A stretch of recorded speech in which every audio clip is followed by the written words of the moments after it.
para ir directamente al grano, nosotros tenemos el título de este panel, ¿sí? Conversar, una necesidad urgente y prioritaria, si estamos dispuestos, ¿sí?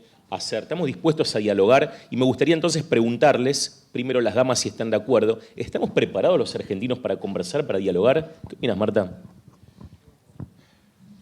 ¿Qué preferís que te conteste, que sí o que no? Lo que quieras. Las dos cosas. Te voy a contestar con las dos cosas. Y para introducir el tema, les cuento que cuando se inventó el teléfono, allá por 1780 y tantos, alguien le dijo a Oscar Wilde: no sabés, se ha inventado una cosa maravillosa, un aparato que te lo pones en la oreja, acercás la boca y podés hablar, y una persona a mucha distancia te escucha, y podés hablar, y seguía, y Oscar Wilde le dice: ¿hablar de qué? Bueno, de eso se trata. ¿Hablar de qué? En este caso, conversar de qué. Nosotros, argentinos, hablamos, polemizamos, nos enojamos, insultamos, nos convertimos en 5 minutos en ministros de Economía o en jefes de gabinete o en expertos o en legisladores, y después, tranquilos, nos vamos a seguir con nuestras actividades, y eso no ha cambiado nada, salvo a veces nuestro ánimo. Y si miramos esto, yo diría, no estamos preparados para conversar. Ahora, si vemos la pasión que todos ponemos en hablar de estos temas de actualidad, si leemos los diarios cotidianamente y distinguimos aquellos artículos que invitan al consenso, que invitan a la coalición, entonces sí decimos, hay ambiente para conversar. Toda esta pasión que ponemos hay que organizarla, de eso Inés sabe mucho, organizar esa pasión y aprender a conversar sobre las cosas que nos pasan, que son muchas y preocupantes, pero conversar de una manera que nos acerque sin prejuicios, pudiendo mirarnos a los ojos, pudiendo escucharnos unos a otros y generar a través de ese entorno de la conversación, que ustedes me dirán, bueno, ¿por qué no es diálogo? ¿Por qué no es? No, es distinto, la conversación es más envolvente, nos incluye más, por eso la llamamos conversación, pero necesitamos generar una conversación eficaz, que produzca energía social, que genere nuevos vínculos de confianza para ponernos de acuerdo sobre acciones comunes, sobre todos los temas que nos preocupan, y que estos temas puedan convertirse, con la presión de una sociedad de alta intensidad, en políticas de Estado y seguir el desarrollo de esas políticas de Estado, auditarlas y controlar su cumplimiento. Entonces, yo creo que sí, que estamos en un momento que es necesario conversar, porque es mayor en estos días el nivel o el grado de desesperanza, de incertidumbre, que todos los otros problemas juntos que tenemos. Y la desesperanza, la resignación, la incertidumbre son muy malos compañeros en la construcción de un país presentable. Tenemos, creo yo, que dejar de pensar que este es un país rico. Por favor, nos han metido en la cabeza que es un país riquísimo. Este país es pobrísimo en este momento, con el nivel de inequidad, con la enorme pobreza, con la anomia, con la fragilidad de las instituciones, la ausencia de partidos políticos. Bueno, y podríamos seguir. Esto es indicador de un país pobre y tenemos que hacernos cargo de eso. ¿De qué manera? Bueno, invitamos por eso a conversar al conjunto de la sociedad, ya les contaremos cómo nos estamos organizando, porque este es un proceso que está en plena organización. Sabemos que es dificilísimo, pero estamos convencidos de que nada debe impedirnos hacer aquello que es necesario, aunque parezca imposible. Bueno, gracias Marta. Nosotros somos amigas cívicas, ¿no? Amigas políticas, no de un partido político, sino que estamos tratando de producir estas transformaciones hace tiempo. Y con Alfredo también. Y ellos son muy generosos porque siempre me incluyen. Yo soy siempre la excluida. ¿Por qué? Porque vengo del mundo del arte. Uno dice, bueno, una bailarina baila, qué sé yo. Están en los teatros, ¿no? La palabra transformación es una palabra clave hoy, ¿no es cierto? Bueno, mi especialidad es arte para la transformación social, que eso no es tan conocido. Entonces, como dijo Marta, las pasiones son fundamentales en el diálogo, porque el diálogo no es un punto de partida. Yo los invito a que pensemos esto. Si pensamos que el diálogo es un punto de partida, estamos al horno. La primera pasión que agita el diálogo es la necesidad del otro y entonces la cierta renuncia a nuestro ego. La cultura se ocupa de eso. Entonces, el punto de partida sería decir, vamos a fracasar si estamos pensando que el diálogo es ese lugar en donde somos contrincantes, nos reunimos alrededor de una mesa y solo hablamos. Como vengo a hablar de cuerpo, vengo a hablar de emoción, vengo a hablar de comunidad y vengo a hablar de cultura y del bucle emoción, razón, emoción, vamos a ver 2 videitos cortos que van a hablar mejor de esta idea de lo que puedo hacerlo yo solo hablando. ¿Estamos? Para ayudar a una persona a mejorar y a desarrollar un proyecto de vida, es importante trabajar con su entorno, para que el trabajo sea más integrador, motivador y efectivo. Entornos Creativos es una gran plataforma de puentes entre la razón y la emoción. El objetivo de Entornos Creativos es sacar a la luz las habilidades socioemocionales de adolescentes, jóvenes y diferentes sectores de la sociedad. Hay que replantear, habitar la escuela, pero desde un nuevo paradigma o desde un nuevo lugar. Nosotros utilizamos el arte como un medio más para poder aprender todo lo que se enseña en los distintos espacios curriculares. A través de la dinámica, a través del juego, se rompía esa estructura de no contestar porque tenían miedo de contestar mal o dar una mala respuesta. De a poco nosotros fuimos descubriendo que se trataba de unirnos a todos y de trabajar en equipo. Encontrarse una forma diferente de cómo afrontar las cosas. Es una forma innovadora de generar nuevas metodologías educativas. La incorporación de los artistas vinculantes, de los chicos que empezaron a trabajar, generó que toda esta energía se transforme en algo mucho más positivo. Cómo empezaron a surgir, bueno, qué podemos preguntarnos, qué podemos respondernos, qué nos pasa con eso. El saber que podemos unir los saberes que se encuentran dentro y fuera del colegio, todo lo que se puede intercambiar y aprender entre ambos espacios. Ellos trabajaron muy bien haciendo un mapeo de todo lo que es el barrio, todas las instituciones que hay en el barrio. Queda instalada en la comunidad toda esta metodología de trabajo, tanto en artistas que lo pueden replicar, como en docentes que también lo pueden replicar y lo ponen en marcha. Imponer ciertas lúdicas para el aprendizaje que generaron una notoria mejora en el clima escolar.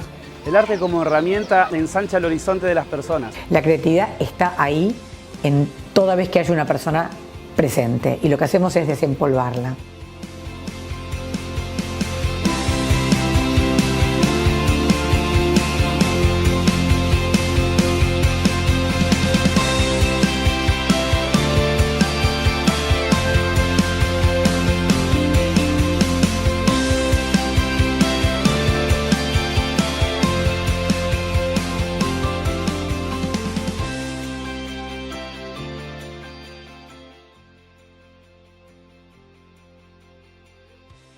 Bueno, este es un experimento de diálogo, por ejemplo, que se toma en serio la palabra diálogo, porque dice, en la escuela ha muerto el diálogo.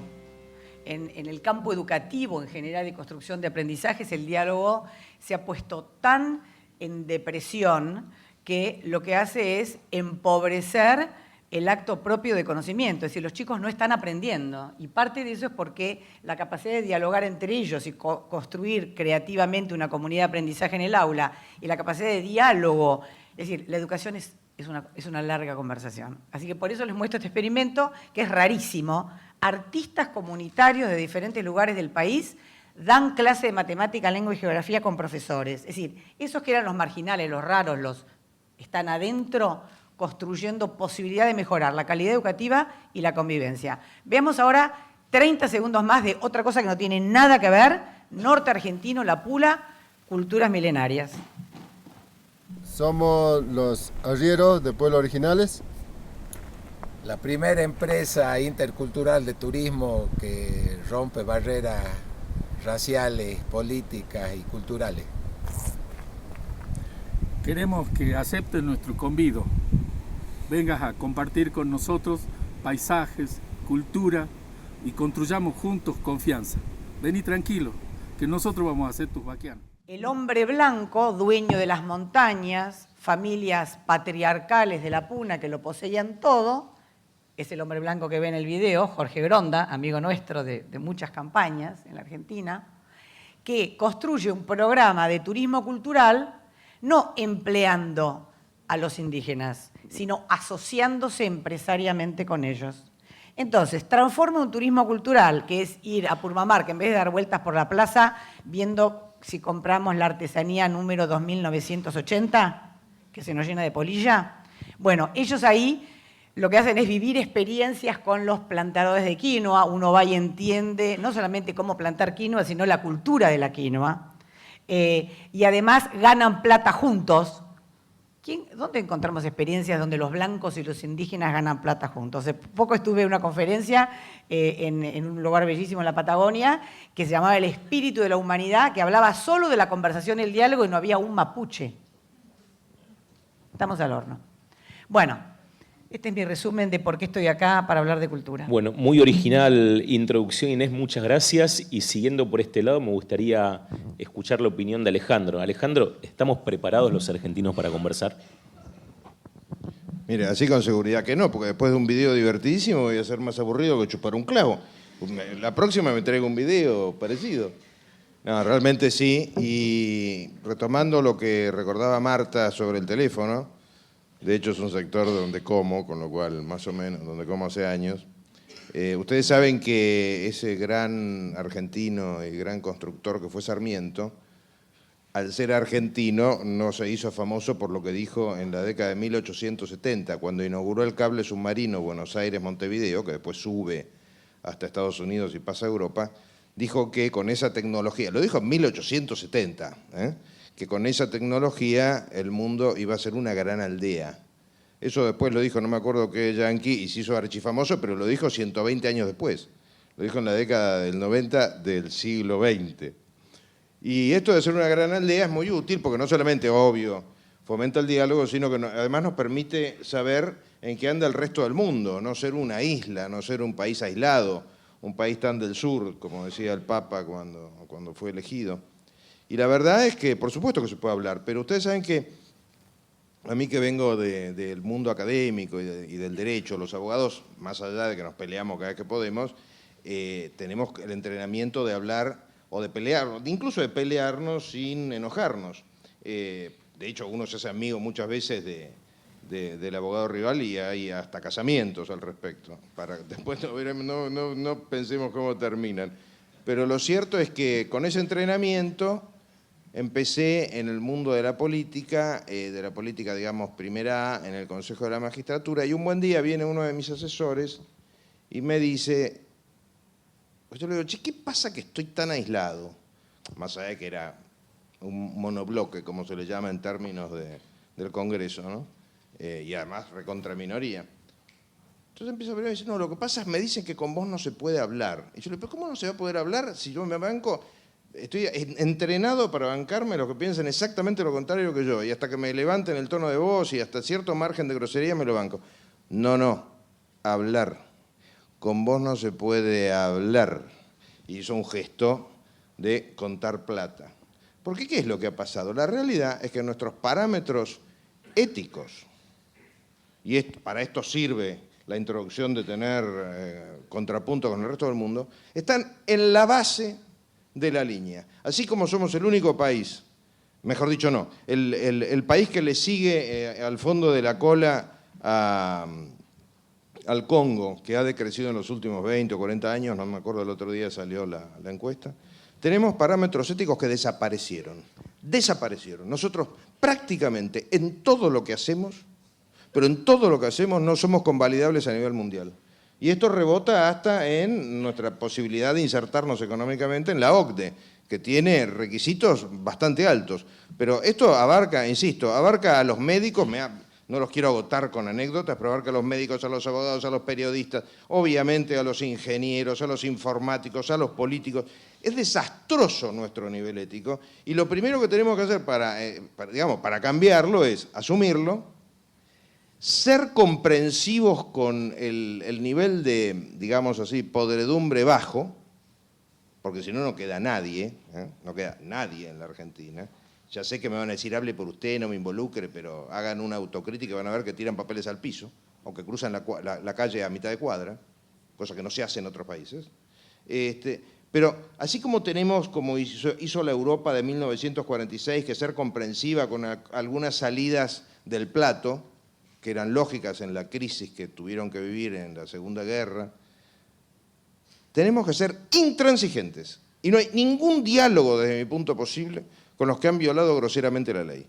Porque si no vamos a entrar en un juego en el que otra vez más vamos a inventar un argumento para ir solidificando el drama de la impunidad en la Argentina. Y cuando hablamos del drama de la impunidad en la Argentina, solamente les digo una estadística para hacer un contrapunto con lo que podrían ser criterios humanistas. Y es que de acuerdo a las estadísticas del Ministerio de Justicia, menos del 1% de los delitos cometidos en la Argentina tiene sanción efectiva. Menos del 1%. ¿Ustedes entienden que hemos logrado armar un sistema que tiene una inefectividad de más del 99%? Y eso tenemos que darlo vuelta, más allá de que nos parezca bien hacer el bien y mal hacer el mal, porque si no, no funcionamos. O sea, no funcionamos en ningún plano. Si el fulano que contrata este micrófono coimea y compra un mal micrófono, esta conferencia no sería posible. Y de ahí en más lo vamos replicando prácticamente en todos los programas. Con lo cual, sí al diálogo, no a la grieta, con una salvedad. Los delincuentes a la cárcel. Entonces, reemplacemos la grieta por las rejas, pero lo que no podemos hacer es seguir haciendo como que, bueno, dejémoslo para la próxima. No. Entiendo que hay determinados niveles de delito que se hicieron más o menos comunes, no pretendo que nadie vaya preso, como les decía, por cruzar la calle a mitad de cuadra.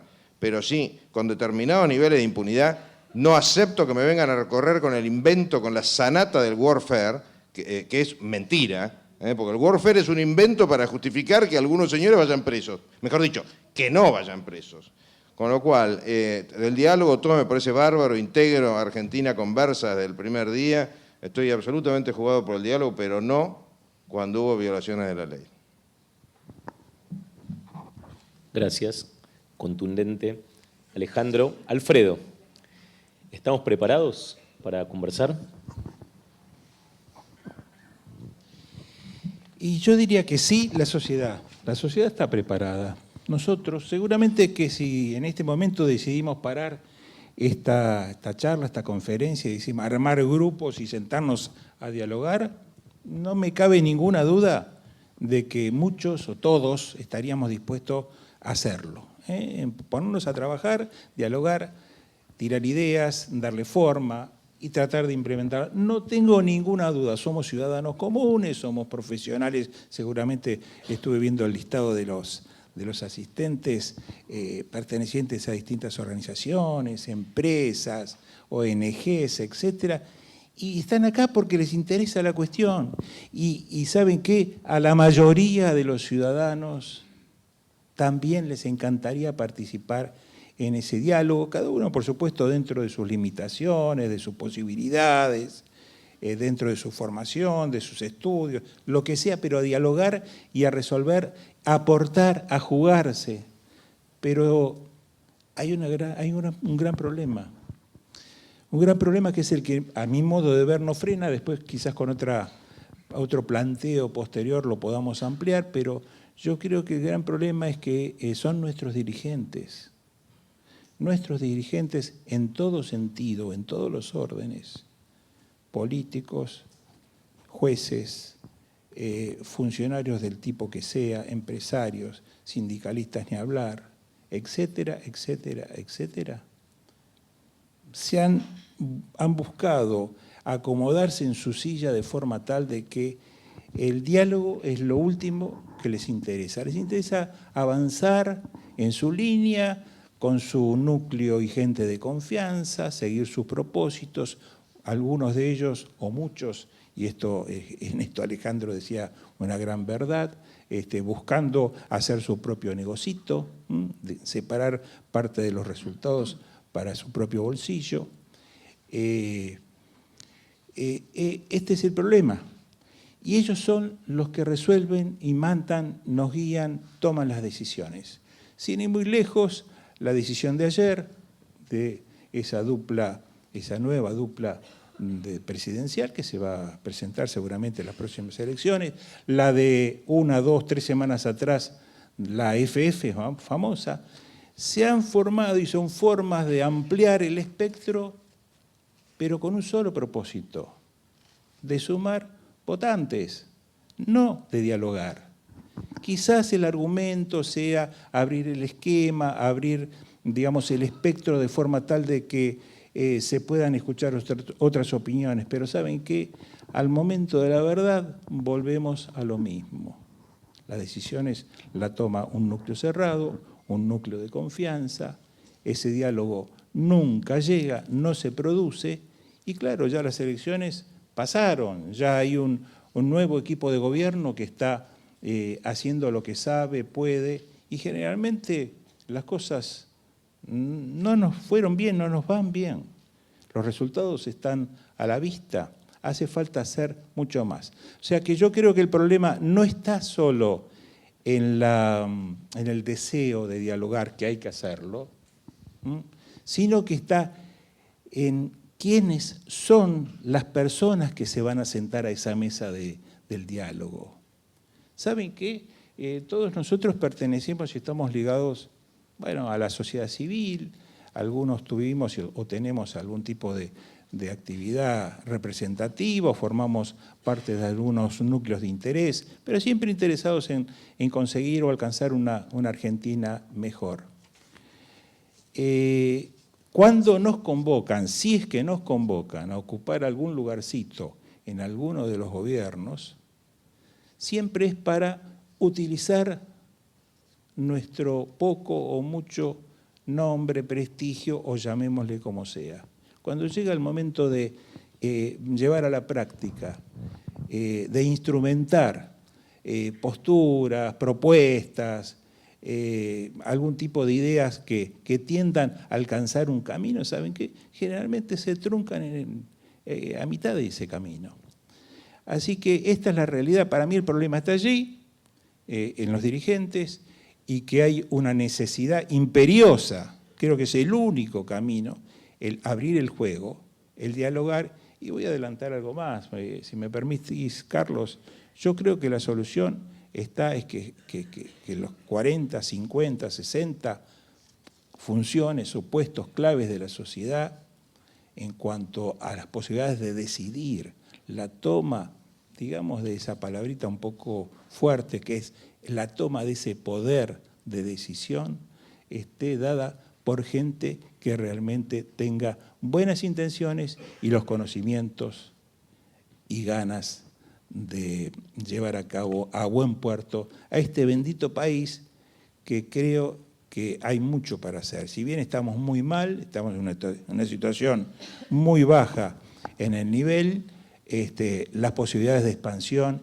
y de alcance son enormes. No sé, este es un poco el resumen previo a esta primera parte del diálogo entre nosotros. ¿Podemos tomar esto como el lanzamiento de tu plataforma política? Una pregunta para Marta específicamente, porque me gustaría que todos conozcamos mejor qué es esto de Argentina Conversa, ¿no? ¿Cómo están organizados? ¿Qué otras personalidades por ahí del tenor de ustedes también forman parte? Ok, pero antes voy a disentir un poco con mi amigo no? Alfredo. Vale disentir. ¿A vos te preocupaba que estuviéramos tan de acuerdo que esto fuera un plomazo? Bueno, puede llegar a ser un plomazo, pero vamos a disentir en algunas cosas. Alfredo, vos decís que la culpa es de los dirigentes, porque los dirigentes esto, ¿verdad? André Malraux decía, las sociedades no tienen los gobiernos que se merecen, tienen los gobiernos que se le parecen, ¿no? Es decir, tenemos que pensar qué tenemos nosotros de parecidos a esos dirigentes que tanto nos molestan y dejar de parecernos a ellos, dejar de parecernos. Esa es la gran situación, la gran cuestión que debe impulsarnos a conversar en este caso. Un grupo de personas, hace unos meses, personas que venimos de distintas historias, distintas ideologías partidarias, preocupados por esto de que la única certeza que tenemos es la incertidumbre y que la desesperanza que les decía y la resignación nos invaden todos los días, dijimos, bueno, es momento de empezar a conversar. Otros países lo han hecho. Y a mí que no me cuenten que, pero tienen cultura distinta. No, Japón es distinto, Nueva Zelanda es distinto, son culturas distintas. La cultura, como bien lo sabe Inés, es cultivo de la mente humana. Se puede cultivar la mente con valores distintos. Se puede cambiar. Si hablamos continuamente del cambio cultural, pero no lo actuamos. El cambio cultural es esto que se propone en los videos. El cambio cultural es lo que puede llegar con una conversación entre personas que piensen distinto, pero reconozcan autocríticamente qué han hecho o qué han dejado de hacer para que las cosas estén como estén. Dicho esto, cuento que estas personas que empezamos a reunirnos hace 6, 7, 8 meses, primero apresuradamente queríamos hacer una convocatoria general, generar un hecho político como se acostumbra, y dijimos, no, estaríamos metiéndonos en lo mismo que se ha hecho siempre y que en general fracasa. Además, nos preocupa el largo plazo, nos preocupa qué va a pasar después del 11 de diciembre. Hasta el 11 de diciembre, y esto lo estamos viendo, todas las semanas tenemos una novedad que nos divierte, nos angustia y nos tiene ahí sostenidos en un hilo para imaginar qué otra cosa se les puede ocurrir la semana que viene, ¿no? Y entonces decidimos preparar una convocatoria, esto que parte leyó Carlos, donde se cuenta que estamos preocupados por que este es un país que viene de crisis recurrentes, salvo con algunos periodos de cierta estabilidad o con una visión más o menos promisoria, el resto es siempre pum para abajo, como dicen los jóvenes. Es un país que es estudiado a nivel mundial por el orden de sus fracasos. Esto nos tiene que hacer pensar, bueno, ¿qué nos pasa? Bueno, de eso hay que conversar, de eso hay que hablar, de eso hay que dialogar. Hicimos esta convocatoria, le pedimos a referentes importantes de la sociedad que la firmaran, de hecho tenemos una lista de unas 400 personas que han firmado. Puedo mencionar algunas, quizá vos, Alejandro, recuerdes otras. El director del Observatorio de la Deuda Social de la UCA, Agustín Salvia, Santiago Kovadlov, Fidanza, Campanella, académicos como Oscar Oslak, Inés, María Eugenia Estensoro, que se ha especializado en educación. ¿Quién más, Alejandro? Daniel Sapsay, Federico Pinedo, cantidad de gente que dice, sí, estamos dispuestos a generar espacios para conversar. Argentina Conversa en este momento es un espacio que se está construyendo. Hemos hecho un taller para desarrollar la estrategia de Argentina Conversa, donde participamos alrededor de 25 personas, un taller de 3 jornadas, para no improvisar. Sabemos que es probable que no podamos hacer todo lo que se nos pasa por la cabeza, pero el intento tiene que ser serio, sistematizado, riguroso, y eso es lo que a partir de este taller hemos organizado. ¿Cómo pensamos continuar? Hacer, cuando se aplaque un poco esto de las novedades semanales, una presentación pública con la presencia de todas estas personas que han firmado y muchos más, y desde ya les digo, para sumarse hay un mail, argentinaconversa@gmail.com, y pensamos en esta presentación pública ir ya con algunos temas que hayamos detectado que son prioritarios en el interés de el conjunto de la sociedad. Estamos seguros de que uno de ellos va a ser pobreza, otro educación, otro cambio climático, no sabemos si habrá algún otro. Convocaremos expertos, que ya tenemos algunos que se han acercado, para desarrollar propuestas, pero no desde los expertos a la sociedad, sino de los expertos conversándolo con la sociedad en espacios de conversación donde cada uno se acerque de acuerdo a su mayor interés. Y, de ser posible, los resultados de estas conversaciones sistematizados se convertirían en documentos que puedan ser utilizados por la sociedad como reclamos a los dirigentes, ya sea antes de que asuma el próximo gobierno o después, porque esto no termina el 11 de diciembre. Esto es un proyecto a largo plazo, donde pretendemos que la metodología de la conversación sea incorporada naturalmente en los distintos ámbitos. Tenemos, y hemos hablado, y son parte del grupo expertos en metodologías de conversación, que es fundamental para orientar, para poder sistematizar, para poder hacer un seguimiento de aquello que se haya recopilado. Y bueno, después pueden hacerme o hacernos preguntas sobre este tema. Lo importante es que queremos transmitir es que es un intento serio, que no somos ingenuos, sabemos que es difícil, no nos sentimos omnipotentes, no decimos, sí, nosotros vamos a cambiar todo esto, no nos sentimos omnipotentes. Tenemos dudas, aceptamos las dudas de los demás, pero, como les decía antes, estamos convencidos de que es necesario, entonces hacia allá vamos. ¿Qué es lo que te mueve para hacer esto tan complejo? Me alienta los resultados positivos, ¿no? Las victorias tempranas. Alejandro recién dijo, bueno, con esos videos tan divertidos. Entonces, no son divertidos, son entusiasmantes. Son entusiasmantes de esa lógica que el entusiasmo es enteos, Dios en nosotros. Son entusiasmantes porque nos sentimos como vitalizados por esa mezcla de pensamientos, razonamientos, presencia de los cuerpos, vínculos.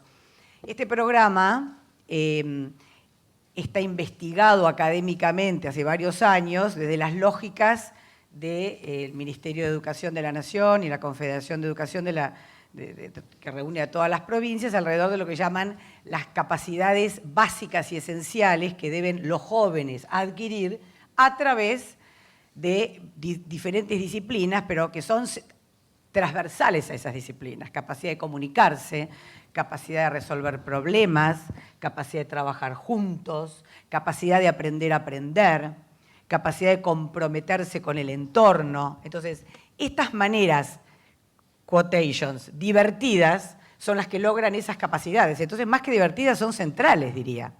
Lo que pasa es que nosotros entendemos el arte y la cultura como los bailarines clásicos. Yo vengo del mundo de las artes, de las bellas artes, y salí de ese mundo. ¿A dónde fui?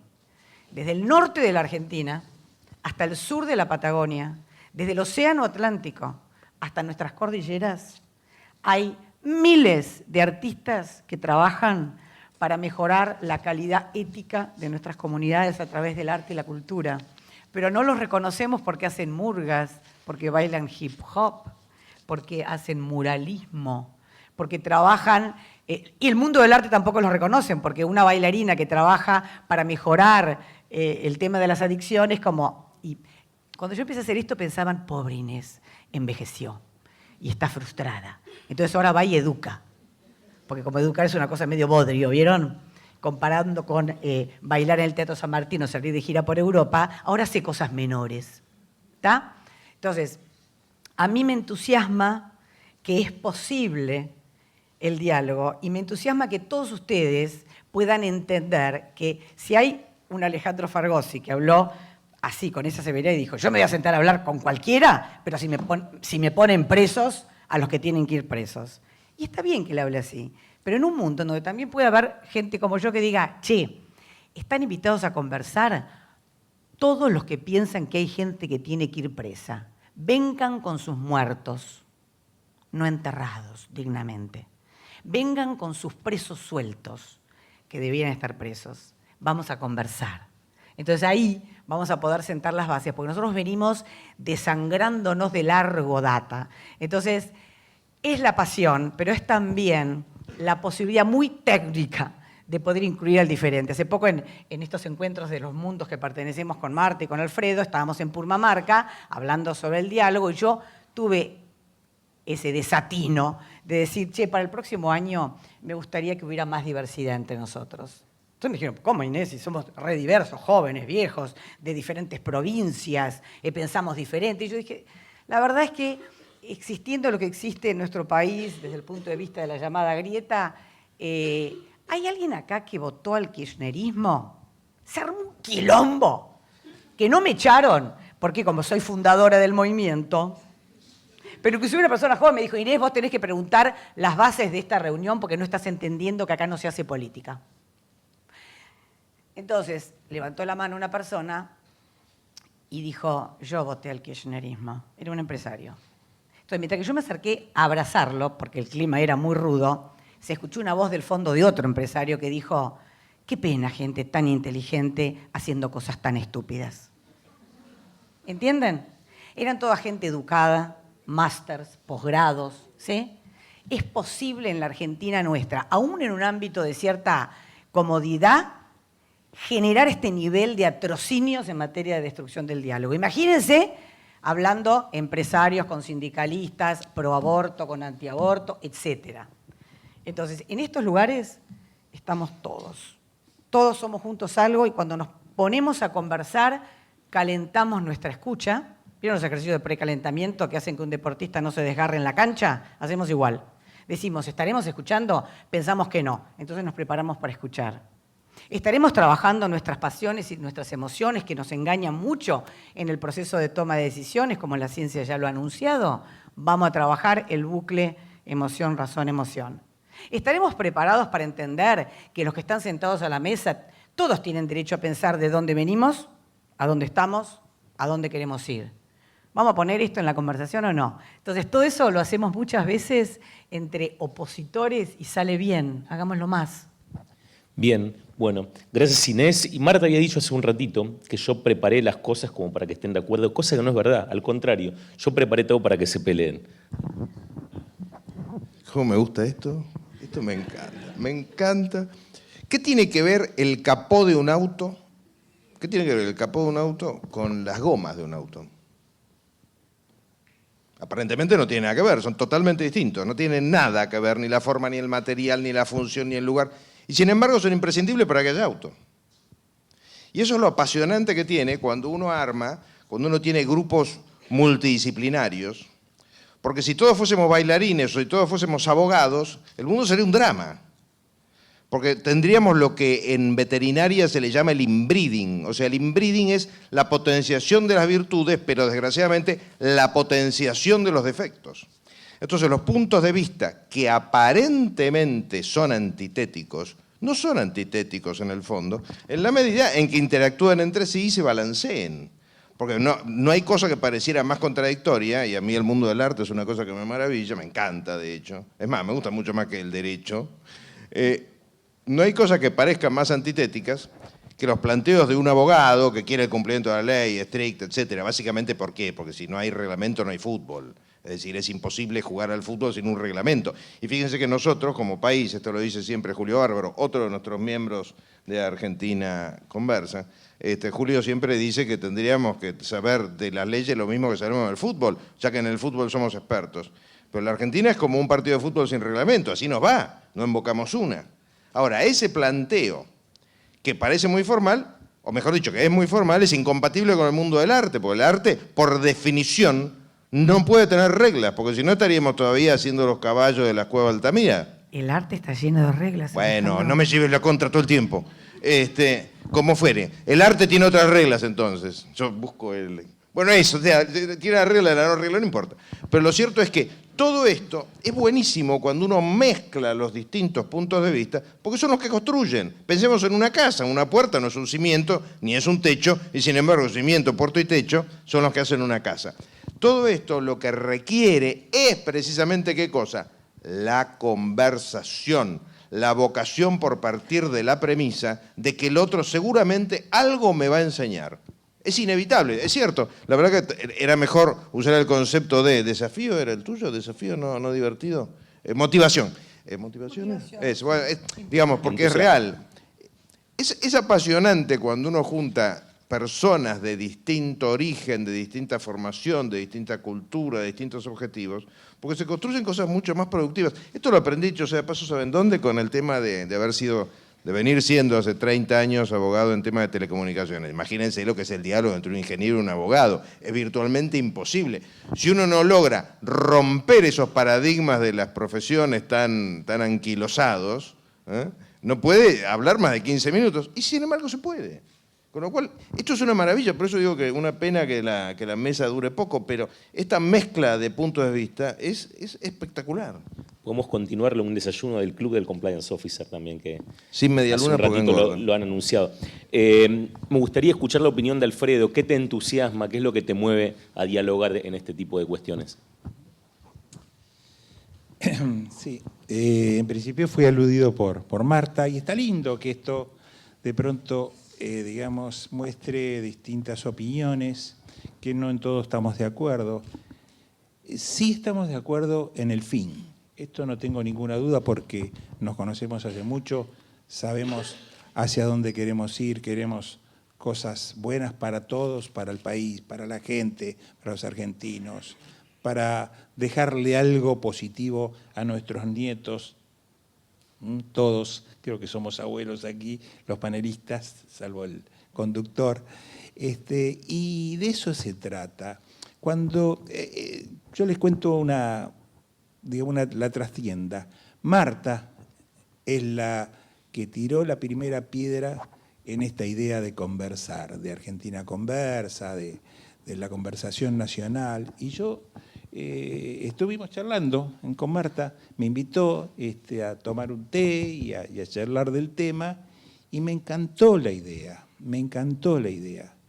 Pero claro, yo tengo una formación técnica, igual que Carlos, soy contador público, somos muy pragmáticos los profesionales de las ciencias económicas, también soy administrador de empresas, más todavía, vamos directamente a lo concreto, ¿no es cierto? No damos demasiados rodeos, elegimos normalmente los caminos más directos, más fáciles, sin tantas curvas. Conversar es imprescindible. Sentarnos a charlar con gente de todas las extracciones, de todas las opiniones, de todas las expresiones, es fundamental. Con Crear Vale la Pena, que es la ONG, de paso te hago un poquito de propaganda, la ONG que conduce nuestra amiga Inés, hemos hecho junto a nuestra ONG, que es Contadores Forenses, no sé si la nombraron, Contadores Forenses, que investiga delitos económicos, de corrupción, de fraude, etcétera, hizo un evento junto con Crear Vale la Pena que se dedica a las expresiones artísticas. Y esto están todos locos. ¿Qué hacen juntos? Mezclar el agua con el aceite. Incluyó, además de un evento, un manual se llamaba Luz, Cámara, Acción, a través de los cuales los chicos aprendían a hacer guiones y video y tenía toda una línea de reflexión sobre la práctica y ética, tomada de contadores forenses. Eso estaba adentro del ADN de esta manera de guionar. ¿Y de qué se trataba el evento? Claro, nosotros teníamos un problema desde los contadores forenses. Esto hace más de 5, 6, 7 años, no sé cuánto. El tema del lavado de dinero y explicarlo esto a la gente, introducirlo en la sociedad, crear la necesidad de que esto se tenga en cuenta, no era una cuestión, una expresión solo para abogados o para técnicos o para contadores forenses, sino que era necesario que la sociedad lo entienda. Y dijimos, bueno, hagámoslo juntos. Y Marta aceptó el desafío, lo hicimos, el evento fue exitosísimo, vino muchísima gente, lo hicimos también en el gobierno de la ciudad, en realidad creo que en la legislatura, y bueno, y anduvo todo excelente, todo bárbaro. Y como eso, a partir de allí, nosotros, contadores forenses, hemos hecho una cantidad de movidas que tenían que ver con la mezcla del arte, de llegar a través del arte en la explicación de la problemática que nosotros sentimos que le está pasando a nuestro país en cuanto a la forma que lo estuvieron y lo están saqueando desde hace rato y que no nos gusta nada, y nosotros lo vemos. Es decir, dialogar es imprescindible. Estoy de acuerdo con Marta en el arranque, en el objetivo, en lo básico. Pero ¿desde qué posición? ¿Desde una posición de debilidad, de una expresión de deseos? Yo le decía a Marta en ese té de por medio, le decía a Marta, mira, me parece que sí, pero ¿sabes qué? Creo que para las siguientes elecciones, en este momento, digamos, hace ¿cuánto? 8 meses atrás, 10 meses atrás, en ese momento todavía no se hablaba de estas elecciones 2019, me parece que por lo menos tendríamos que buscar la forma de armar alguna lista, claro, no sé si para estas elecciones que son para presidente, sino para las siguientes, que son las legislativas, pensando en cubrir desde el punto de vista de la sociedad civil y de valores representativos de la sociedad civil, de referentes autorizados, de los mejores exponentes de cada una de las expresiones, en lo jurídico, en lo técnico, en distintas cuestiones, para cubrir distintas posiciones y ganar, conseguir el voto de la sociedad. ¿Para qué? Para que a partir de allí podamos, conseguir 1, 2, 5, 10, 20, 50 legisladores, lo que sea, y dar un paso hacia adelante. ¿Para qué? Para empezar a ser escuchados, para empezar a ser tenidos en cuenta con seriedad, no que nos llamen cuando quieren juntar algún voto más para usar una cara conocida y punto, y después todo el mundo se olvida del tema. Esto es lo que yo le quería transmitir a Marta. Es decir, no estamos en desacuerdo. Lo que se quiere hacer con el diálogo argentino y con toda esta iniciativa, lo compartimos. De hecho, yo soy uno de los firmantes de la iniciativa y la apoyo con todas mis ganas. Pero creo que hay que hacer algo más. Si queremos cambiar las cosas de este país, hay que hacer algo más, hay que involucrarse, hay que organizarse y hay que, hasta diría, cosa que no me gusta tanto, formar parte de la política. No me gusta tanto formar parte de esta política. Sí me gustaría formar parte de otra política. De eso se trata. ¿Qué postura tienen ustedes frente a la famosa grieta cuando alguna de las partes justifica hechos dañinos para la sociedad, como por ejemplo la corrupción? Este evento, que es la 7ª edición del Encuentro de Ética y Compliance entre sectores público y privado, tiene como un eje transversal que es la corrupción. En este momento, la transformación de la sociedad hacia la lucha contra la corrupción. Me gustaría entonces conocer cómo es esto de conversar cuando enfrente tenemos a alguien que tal vez está dispuesto a conversar, pero que defiende hechos de corrupción.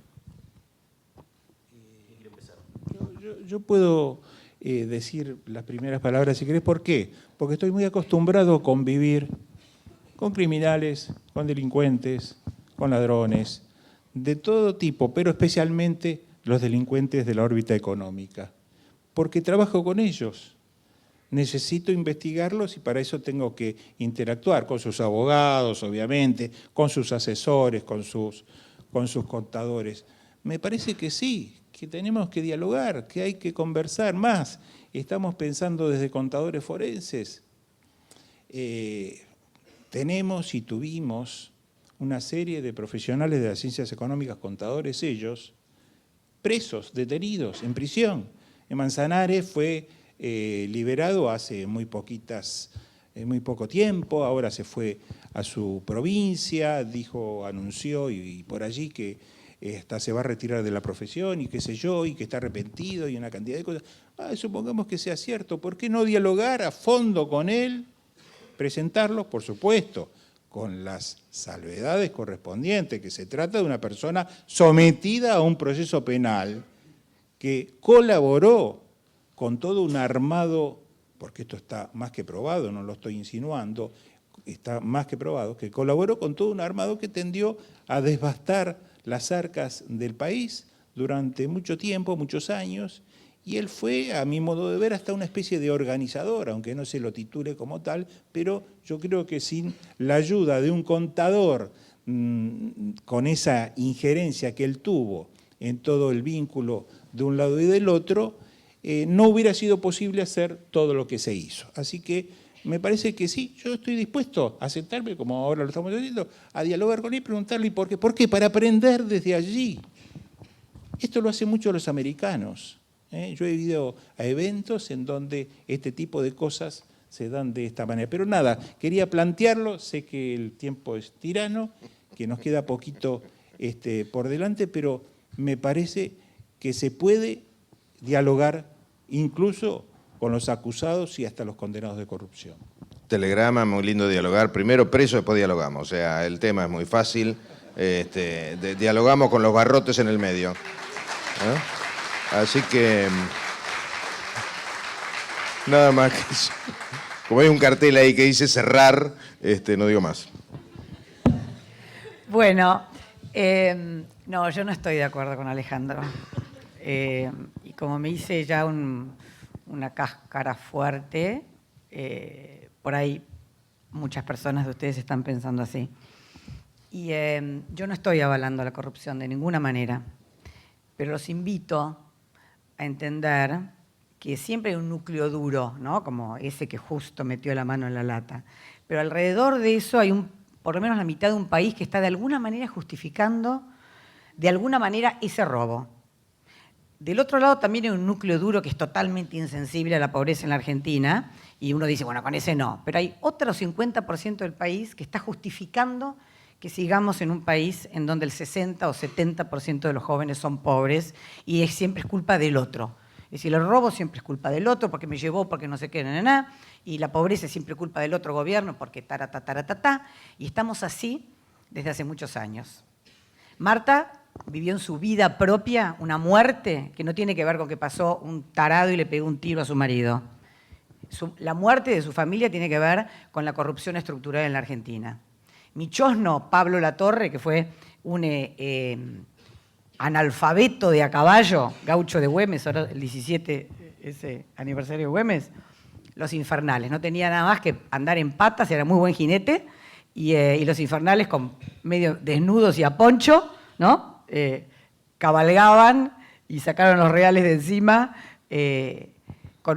Tenía la convicción de la gran Salta, que era Jujuy, la territorialidad. Murió lanceado, muerto, traicionado, ¿no? Entonces, tenemos todos muchos para meter presos. Hay que escuchar todos, porque hay que revisar una historia entera. Si no nos sentamos a revisarla, vamos a seguir de largo con todo lo que dijo Alejandro, que es muy cierto.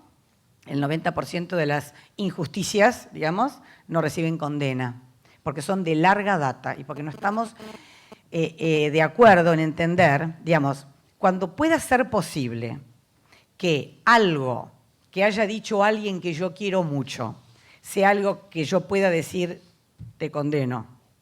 Cuando algo que haya dicho alguien que condenaríamos es una gran verdad y le pueda decir, más allá de que te condeno en esto, eso es una gran verdad. Cuando eso sea posible, otra Argentina va a ser posible. Porque la conexión entre los papeles que dijo Alejandro, vieron que los perdonó los que tiraban los papeles en el piso, y dijo, bueno, no, quiero que metamos preso debido y los demás, los que cruzan por la mitad, no pasa tanto. Yo digo, no. Porque en el juego que hicimos con contadores forenses, donde con ellos aprendimos que era delito, hicimos un juego que se llama Entrampados, en donde es un juego de teatro, donde había que identificar un delito menor. Por ejemplo, limpiarse los zapatos con el con la frazada del hotel.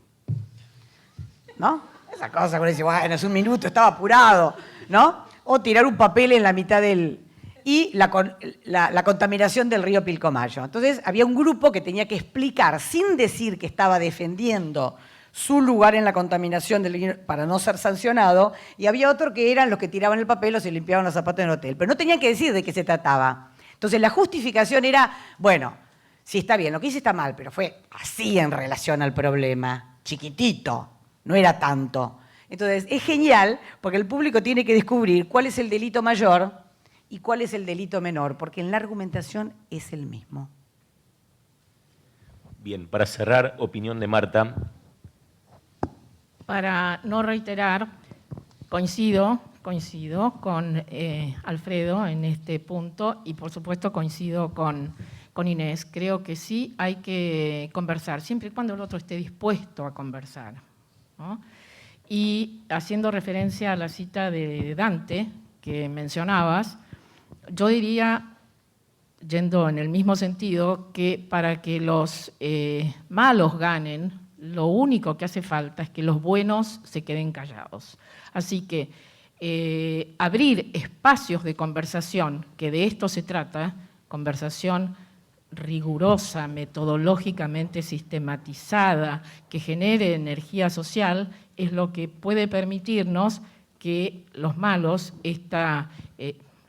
entre comillas, porque hay buenos también en la política, no tenemos que ser absolutamente binarios, pero en general sí coincido y voy a usar una palabra, ya que algo mencionó Inés, que es muy fuerte para mí y yo la asocio con gran parte de la política está secuestrada. Está secuestrada, tenemos que liberarla de ese secuestro, apropiarnos de ella y construir así el país que todos soñamos, pero sosteniendo políticas públicas y consenso y conversación a lo largo del tiempo. Bien. Marta, Inés, Alejandro, Alfredo, me encantó que conversemos hoy. Así que bueno, muchas gracias.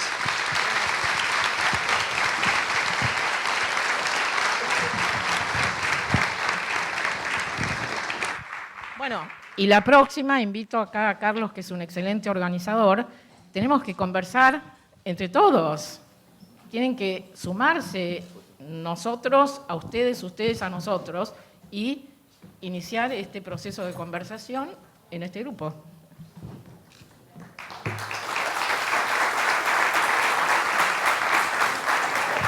Pero acá el único que cumplió con los cartelitos fui yo, no sé si notaron, ¿eh?